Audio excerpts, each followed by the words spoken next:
Friends, good morning. সবাই কেমন আছো? আশা করছি সবাই ভালো আছে। তো এখন বাজে 9:30 আর আমি উঠে রান্না বান্না করলাম। তো মাথাটা রাস্তা হয়নি কারণ এখন স্নান করব। দেখো ছেলেটার অবস্থাগুলো খুবই বাজে লাগছে। যাই হোক, তো আজ হচ্ছে আমাদের এখানে শিব পূজা, তো নীল পূজা অ্যাকচুয়ালি। তো দেখি সারাদিন কী হয় কী হয় না। অবশ্যই আমি নীল পূজা করছি, তো বাড়িতে শিব আসবে। উঠোনটা একটু দেখিয়ে দিচ্ছি। অবশ্য গোবর, যেটা ওই যে গরুর গোবর হয়, তো সেটা পাইনি। অন্যবার পাই, শাশুড়িমা একটুখানি করে পাঠায়, তো জলের মধ্যে মিশিয়ে সেটা উঠোনে দিই। এবার সেটা দেওয়া হয়নি। আর অতিরিক্ত গরম পড়ার ফলে, রৌদ্র পড়ার ফলে উঠোনটা পুরো বালি বালি হয়ে আছে। কারণ বড় মেয়ের জন্মদিনের সময় এখানে বালি ফেলা হয়েছিল বৃষ্টির জন্য। তো এখানেই করবো পুজোটা, মানে শিব নিয়ে আসবে, মানে ক্লাবের ছেলেরা। এখানে 2-3টে ক্লাব আছে, তো কোন ক্লাবের ছেলেরা আগে আসে তাদেরকেই ডাকবো। এই যে এখন, আর সকালবেলা উঠে এগুলো সব নিয়ে দিয়েছি, একটু ঝাড়টা দিয়েছিলাম, তো এরকম হয়ে আছে।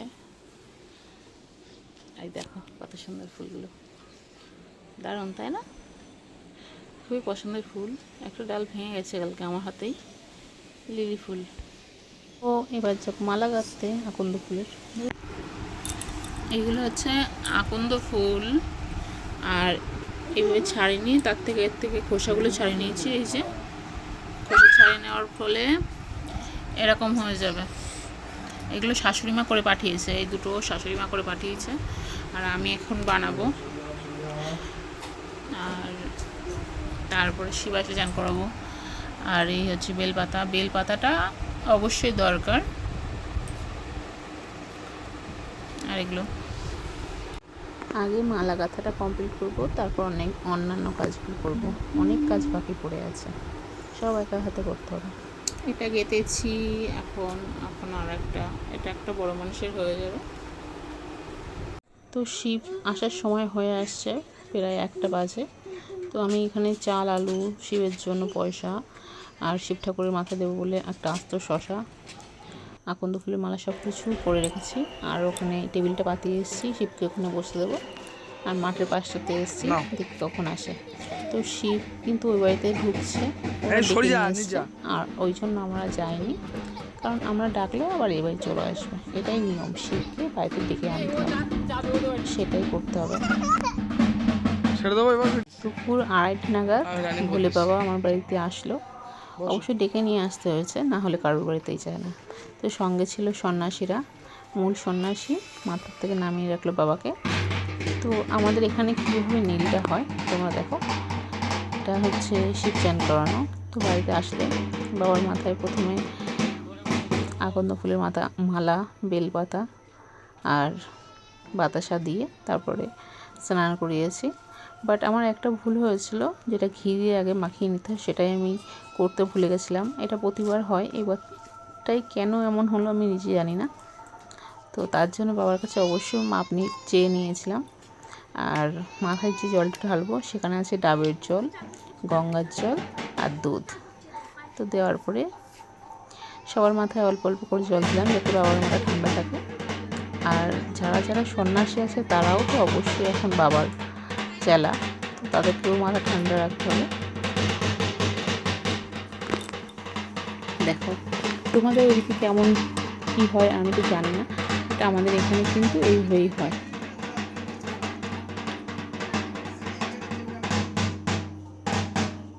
তো যে বড় আকন্দের মালাটা তৈরি করেছিলাম সেটা ত্রিশূলের গায়ে দিয়ে দিলাম। এবার দেবো বাবাদের মাথায় জল। আর যাদের অনেক রকমের রোগ হয়ে থাকে, নানান রকমের সমস্যা হতেই পারে মানুষের, তো এই জল কিন্তু মাথায় দিলে কিন্তু বিশ্বাসে তারা রোগমুক্ত হয়ে যায়।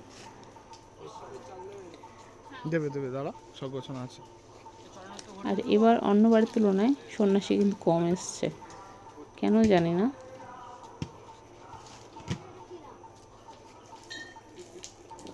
এদিকে বাবার চরণামৃত রাখলো ওখানে, আর আমি আমার বাচ্চাদেরকে নিয়ে একটু স্নান করিয়ে দেবো বাবার মাথার জলটা নিয়ে। আর অন্য দক্ষিণা তো দিতেই হবে, চাল, আলু যে যেমন পারে তেমনটাই দেয় ক্লাবের দক্ষিণা। আর এই সব ভিডিও করেছে আমার ভাসুরের ছেলে, ওকে আর জলটা দেওয়া হয়নি, পরে ওই জন্য দিয়েছিলাম, সেটা তোমাদের সঙ্গে শেয়ার হয়নি। তো বাবা চলে যাওয়ার পরে আবার জায়গাটা ফাঁকা। এই যে ওর মাথায় আমি নিজে থেকে দিয়ে দিয়েছিলাম।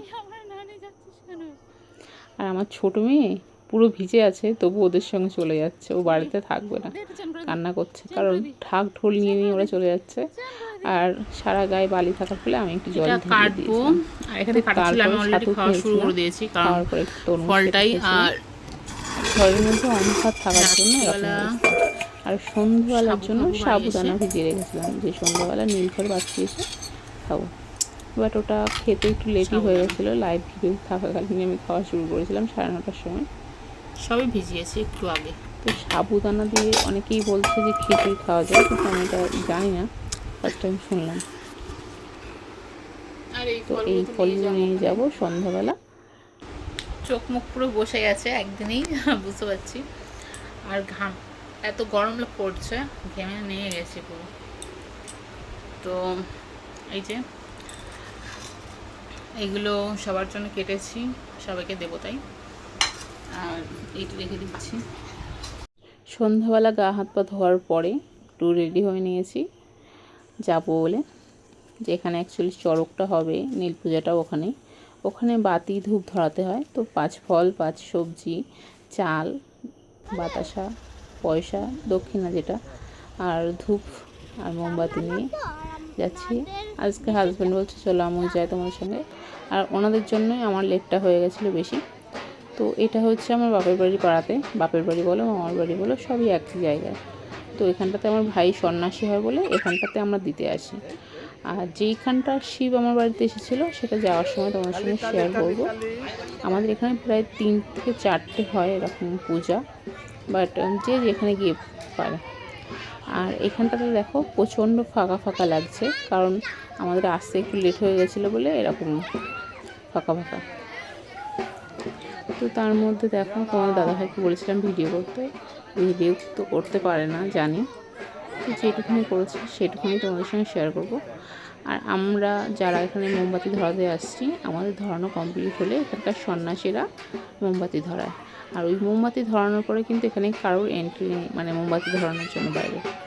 আর ভোলে বাবার মাথায় আবার ফুল চাপানো হয়, সে ফুলটা না পড়া পর্যন্ত তাদেরকে চুপটি করে থাকতে হয়, বাবাকে ডাকতে হয়। এখানে সব চুপ করে বসে আছে। আর এখানে আমার ভাইও আছে, মা অন্য সময় থাকে, মা আজকে এসে চলে গেছে। আমার ভাইকে পরে দেখাচ্ছি, আমার ছোটো মেয়ে তো ভাইকে চিনতেই পারছে না। আর বড় মেয়ে তো যাবেই না প্রণাম করতে, তো ডেকে ডুকে নিয়ে গেছি তারা ঠাড়া দিয়ে। আর ছোটো মেয়ে তো বালিতে পা রাখবে না, চিৎকার করছে ওই জন্য। আমার বড় মেয়ে ভগবানের কাছে চাইছে যে হে ঠাকুর বেশি করে গরম দাও, ওই জন্য আমি একটু বকাবকি করছিলাম। সবাই চায় বিদ্যা দাও বুদ্ধি দাও, আর ও চাইছে একটু বেশি করে গরম দাও।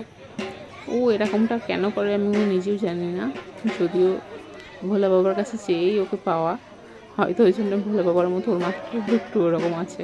তো তারপরে গেছিলাম ভাই এর ওখানে প্লেট দেওয়া ছিল, ভাইয়ের সঙ্গে একটু কথা বললাম। মামা ডাকছে তো তাকাবে না, কারণ চিনতেই পারছে না। তারপরে আমি একটু সাইড থেকে ভিডিও করছিলাম, আর তোমাদের দাদাভাইরা ছিল অন্য দিকটাতে।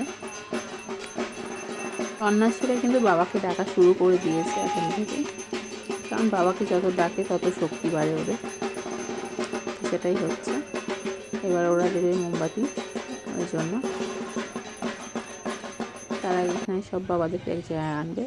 আর এদিকে আমার হাজব্যান্ড 2 পুলিকে নিয়ে দোল্লা চড়ানো শুরু করে দিয়েছে। ছোটো মেয়ে দেখো ঘোড়ার উপরে উঠে বসেছে, তোমার দাদাভাই ধরে গেছে, আর বড়ো মেয়ে এখানে দোল্লা চড়বে। আমি জানি দুজনকে একসঙ্গে সামাল দেওয়াটা খুবই কষ্টের, তবু করে নেয়, এটাই হলো ভালো। আর দেখো আজকে চাঁদটা কত সুন্দর উঠেছে।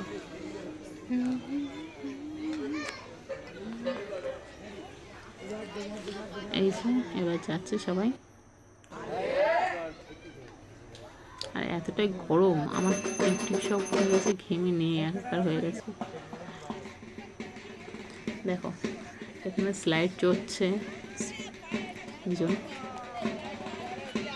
ওর ফার্স্ট টাইম এটা, যদিও মজাও করছে খুব।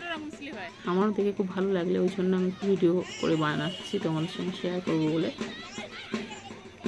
একা একা উঠবে। আর এখানটাতে এসে আমি কিন্তু কতগুলো ইনস্টাগ্রামের জন্য ভিডিও বানিয়ে নিয়েছি। আর ওই যে একটা জানালা দেখতে পাচ্ছ তোমরা, ওটা কিন্তু আমার মামার বাড়ি। মামা বেরোচ্ছে, এখনও আমরা বাড়িতে যাইনি, আর আজকে যাওয়া হবে বলেও মনে হচ্ছে না, কারণ মামার কাপড়ের ব্যবসা, নাইটির ব্যবসা, তো মামা একটু বেরোচ্ছে, ওই জন্য যাবো না। আর দেখো ওখানে সন্ন্যাসীরা কিন্তু সবাই চলে এসছে, যারা যারা বাড়িতে ছিল তারাও চলে এসছে। সব সন্ন্যাসীরা এবার মোমবাতি ধূপ দেওয়া শুরু করে দিয়েছে। এবার যাচ্ছে স্নান করতে। তো আমাদেরও চলে যাওয়ার পালা, কারণ স্নান করে আসতে আসতে কত লেট হবে তা জানি না। তারপরে সে ফুল চড়াবে, সেটা হয়তো আর আমাদের দেখা হবে না। এদিকে ছোটো মেয়ে বাড়ি যাবে না বলে চিৎকার করছে, বড় মেয়েও তো চিৎকার করছেই, ও যাবে না, ওখানে থাকবে। তো আমরা ওইখান থেকে বেরিয়ে যাব, কারণ আমাদের একটু ঘুরে যেতে হবে। তোমাদের সঙ্গে শেয়ার করব যেখানকার শিব আমাদের বাড়িতে এসেছিলো। তো অনেকটাই ভিডিও আমি মাঝখানে তোমাদের সঙ্গে শেয়ার করে নিই, কারণ বাপের বাড়ি যাওয়া টাওয়া শেষ আবার তোমাদের সঙ্গে দেখালাম না, কারণ তোমরা অনেকেই দেখেছো। আর এই যে এইখানকার এতটা ভিড় হয়, অল্প জায়গা বলে বেশি লাগে। আর এখন তো প্রায় 8:30 বাজে, ওই জন্য আর তেমন একটা লোক নেই, তাও যথেষ্ট লোক আছে।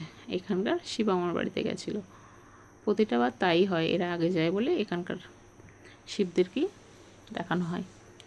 তো আর একটা চড়কে যাচ্ছি, দেখো পাশে একটা আছে, প্রতিটা ক্লাবের পাশে একটা করে পার্ক আছে বাচ্চাদের জন্য, এটাই ভালো।